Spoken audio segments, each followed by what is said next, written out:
Шәуәл айы 12 айдың ішінде алғашқы күні мерекемен басталатын жалғыз ай.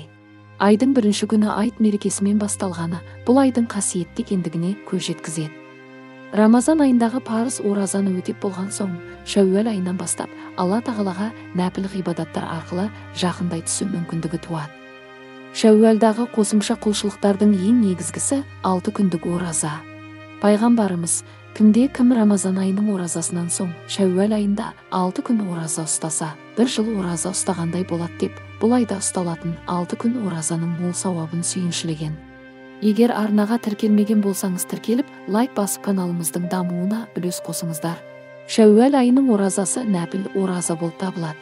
Яғни мұны ұстау ешкімге міндет емес, адамның өз ықтиярында. Дегенмен мұны ұстамаған жан жоғарыда келтірген пайғамбарымыздың хадисіндегі бір жылдық оразаның сауабынан құр қалады. Шәуәл айының нәпіл оразасы тек Шәуәл айында ғана ұсталады. Және оны айт күннің екінші күннен бастап ұстаса болады. Шәуәл айының нәпіл оразасын арасын үзбей қатарынан, сонымен қатар арасын үзіп бөлек-бөлек күндерде де ұстауға болады.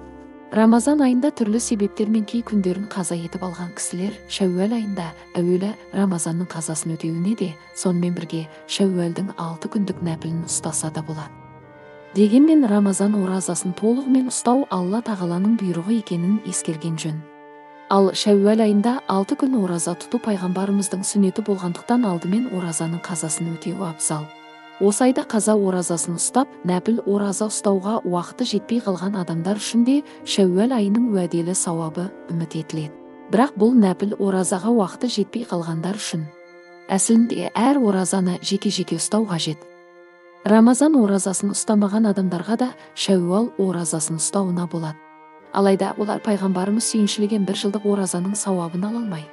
Себебі Рамазан оразасы парыз. Оны ұстамау үлкен күнә. Айша анамыз, Алла елшісі, оған Алланың салауаты мен сәлемі болсын, әдетте дүйсенбі және бейсенбі күндері ораза тұтатын еді деген. Тағы бір хадисте пайғамбарымыз, оған Алланың салауаты мен сәлемі болсын, әлбетте пенделердің амалдары дүйсенбі және бейсенбі күндері ұсынылады. Мен амалым ұсынылған кезде ораза болғанымды ұнатамын деген. Шәуәл оразасы да Рамазан оразасы секілді таң намазынан басталып, шам намазына дейін жалғасады. Ораза айттың бірінші күні ешқандай ораза ұсталмайды. Айттың екінші күнінен бастап Шәуәл айындағы 6 күндік нәпіл оразаны немесе қаза оразаларды ұстай беруге болады. Рамазан айының оразасынан соң Шәуәл айында 6 күн ораза ұстау бір жыл ораза ұстағанмен тең, баршамызға Алла жар болғай. Рамазан және Шәуәл айындағы оразалар қабыл болып, ниет амалдарға мол сауаптан жазғай.